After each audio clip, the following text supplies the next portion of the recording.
from an entrepreneurial standpoint, certainly the emphasis that you see today on STEM is useful. But I was not a computer science student. I think the most important skills that you can get from, in addition to STEM, if that's your choice, um, is really the experience that just teaches you how to think, how to interact on issues that are challenging, how to take risks. I think you learn a lot from kind of a wide range of subject matter that you can study on campus. I don't believe there is any one set of courses per se that prepares the entrepreneur for the work ahead.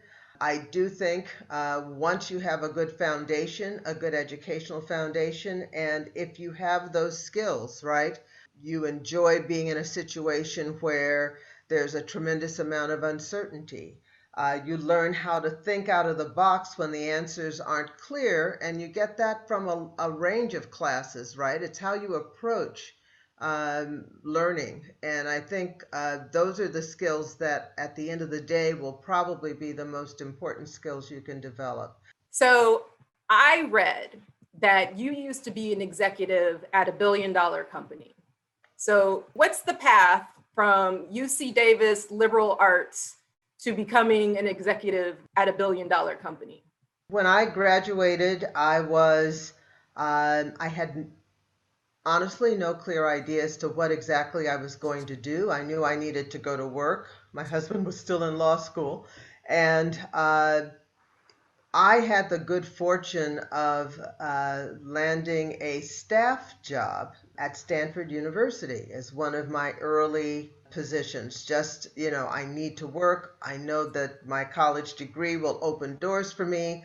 And I was lucky enough to find a job doing some things, again, in an area that was new to me, but at Stanford University. And at that time, Dawn, that placed me in the middle of a tremendous, what I would call a new world. It was innovation all around you. It was young people coming up with, new inventions, new ideas. Companies were starting to grow and building that Silicon Valley that we see today. And so I just loved the environment. I wanted to be part of it. And so I started in a staff job, and part of my strategy was, if I can continue to learn from everything that's around me, and that's not just my job, but paying attention to how other positions worked, how other roles were handled, and how the people who did a really great job at building businesses, how they got there. I started climbing, level by level, looking for the opportunities. I was willing to step into jobs that I'd never done, but trusting that I could figure it out if I had the right people around me and was willing to work hard enough. And over time, I realized that in an environment where it's all about innovation and creativity, there really are no limits other than the limits you set for yourself. And so it became kind of my professional strategy to, just go into a job, learn all that I could, and then start looking to either side of me at the other jobs that were part of the picture. Is that a job I want to do? Can I give, would that be a good place to spend a year or two to learn some new skills? And I, job by job, moved from one role to another, and eventually, grew the skills that allowed me to step into a C-suite role for a software company. And yeah, and it was a great experience.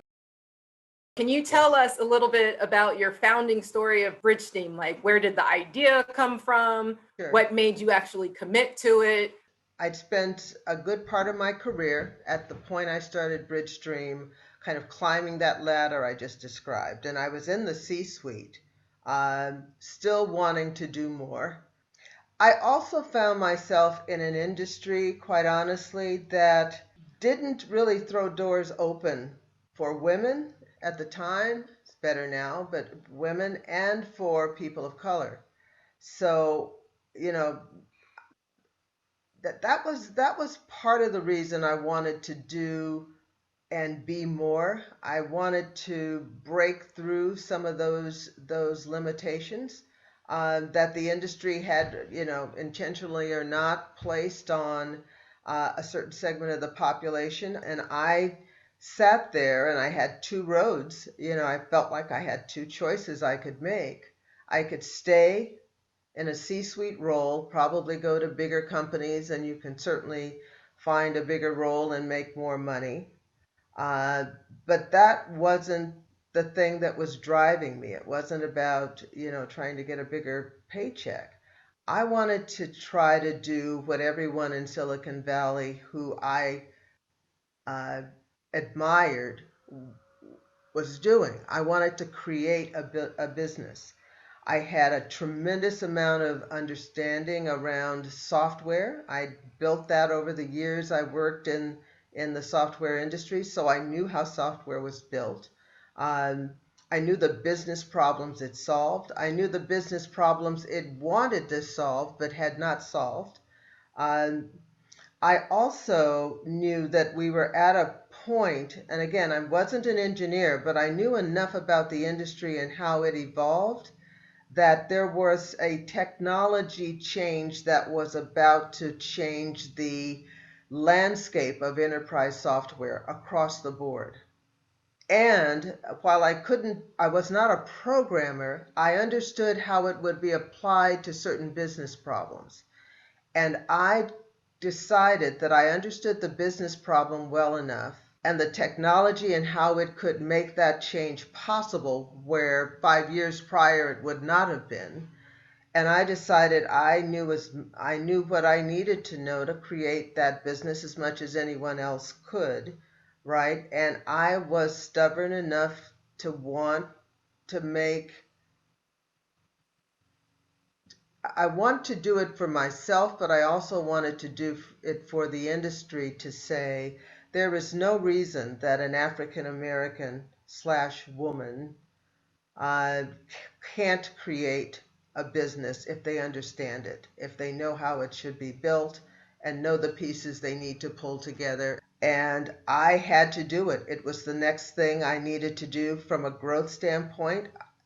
And at that point, Don, I'll tell you, there was not even a question. It wasn't about money. At that point, it was the only thing I could do in the industry that I'd come to understand uh, that mattered to me at that point.